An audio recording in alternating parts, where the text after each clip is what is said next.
and welcome to another episode of Literary Gladiators, the show where we discuss and debate literature in all of its forms. If it's written work, it's game. Let's meet the panel. I'm Dan. I'm Dominica. I'm petrified of lightning and thunder. I'm Charlie. And I'm Josh. And today we are going to be going over a... Tickle me again and you're going on a diet. No! Yeah, it beats thunder and lightning. Speaking of Tickle, though, we're going to be going over... No, I want to go on a diet again. Well, if you tickle me, you are. What if I tickle her? No, No. I don't want to do that.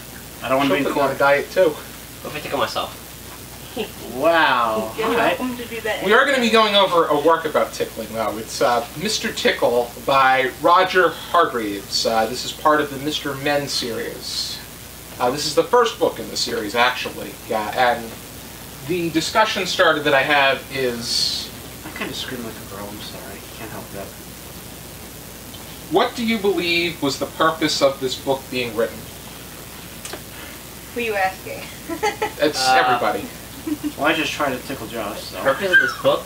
I don't know. I feel like he was wanting to tell a story, but I don't really understand what the message is, because and excuse my language, Mr. Tickle seems like an asshole. Honestly, because, he's tickling people that you shouldn't be distracting, like a traffic cop, Well, a guy who's got to move the train. You're So I'm not exactly sure what the story's about. It's rude to tickle anybody unsuspectedly anyway. Yes, I agree. To me, it's a cautionary. It's like a tall tale. I was going to say that, too. I mean, you don't want to put in... You don't want to be, hey, you're a brain surgeon? Hey, okay. Alright. Tickle, tickle, tickle! You don't want that, because then you have to pay a malpractice suit.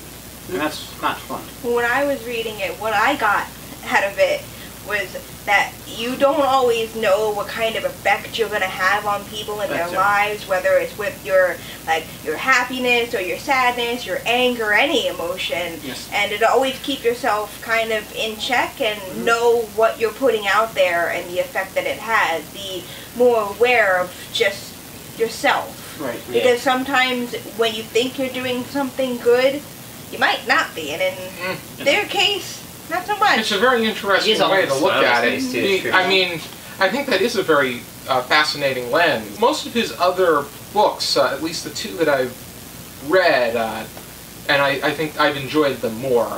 Mr. Rush was just hysterical. Mr. Forgetful, I thought was good, but Mr. Rush is just the best. It was just... But the other ones seem to they have a clearer moral. This one plays a bit more like a tall tale, where he's more of an urban legend.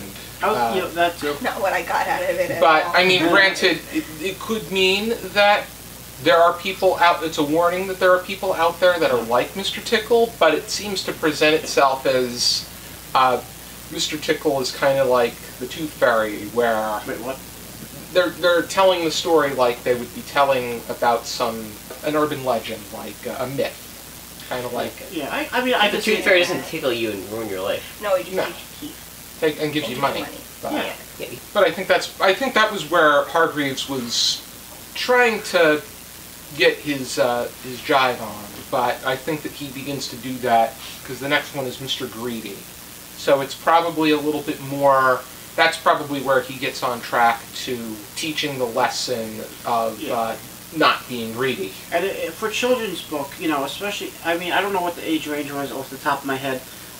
Assuming probably well, I guess we could say preschool to maybe, I wouldn't go past first grade. Again, you might think you're the jokester or the prankster or everything, and not everyone's in the mood to be messed around with. Okay, it's all right, enough is enough. It also, if you want to read it in high, I shouldn't say that, but if you want to read it, but I was going to say, if you want to read this to the little kids, you want to teach them to say, Mr. Tickle, you can also say he lives within you, but you shouldn't let him come out to play as much. You could do that too, maybe, but I think it does a phenomenal job of teaching that lesson, and also as an urban legend, keeps them busy. The one thing Like one thing I had an issue with about this was the illustration. I think that the illustration could have been so much better. This is the only image that you get of the teacher. Why does he have a graduate hat on? Because back in the day, I know with college instructors, they used to wear a cap and gown when they taught. Yes. It showed that they had mastered their area. Really? Yeah. Huh. I But didn't like the lack of periods at the But- minister. there's this picture of the kids. They're smiling, but there's not a single image of anybody laughing at being tickled, which usually that's the immediate response. You see him approaching.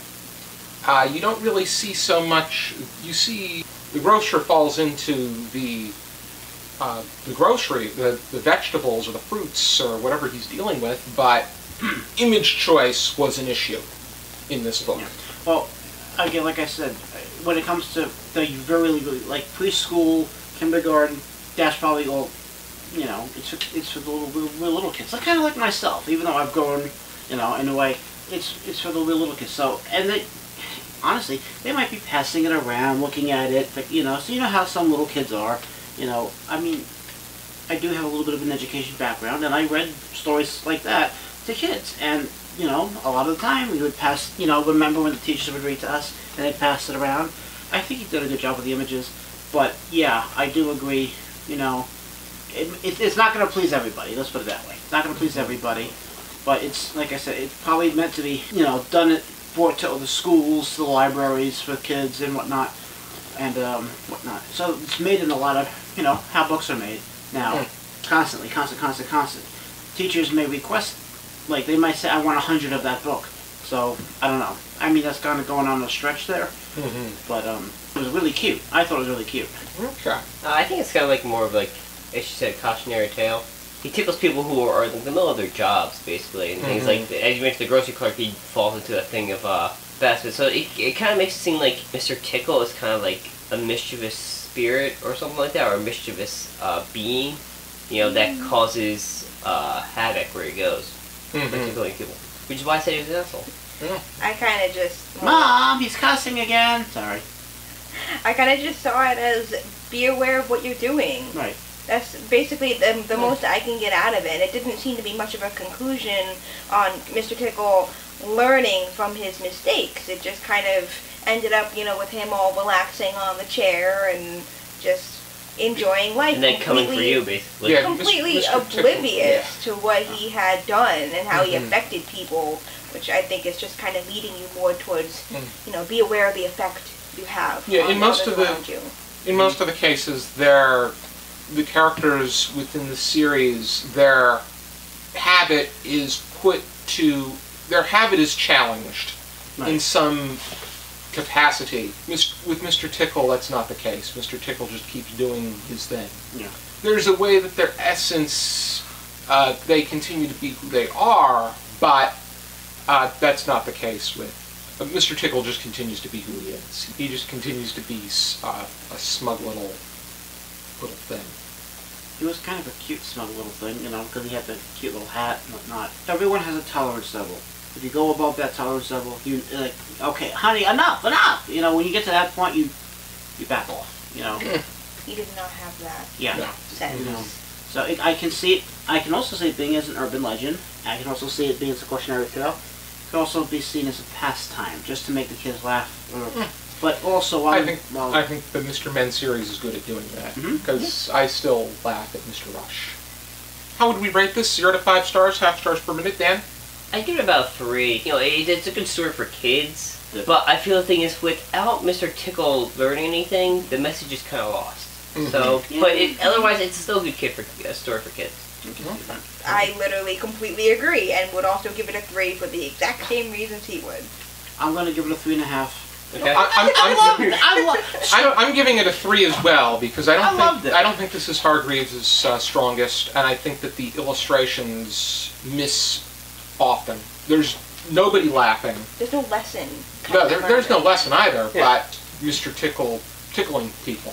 Right. Primarily people of importance that Don't want are doing their job, and then in many cases fail. they cause things to Beyond their control, you know, how you gonna pause and whatnot. Yeah. I mean, if you tickle a traffic cop now, well, that's not, you'll end up in handcuffs. And if you are interested in checking out this Here is my copy of Mr. Tickle. It is the first in the Mr. Men series. Dan, would you be able to get that? Sure. Oh, that's what that is. That's so cool. You can move my Roald Dahl box set. Oh, hey, there's a book with my name on it. And Charlie's name, too. Yeah. Yeah, Charlie's got a chocolate factory. No, I don't. I sold it. Here is my oh my God! It's a complete collection of the Mr. Men series. This is something that I felt that I had to have.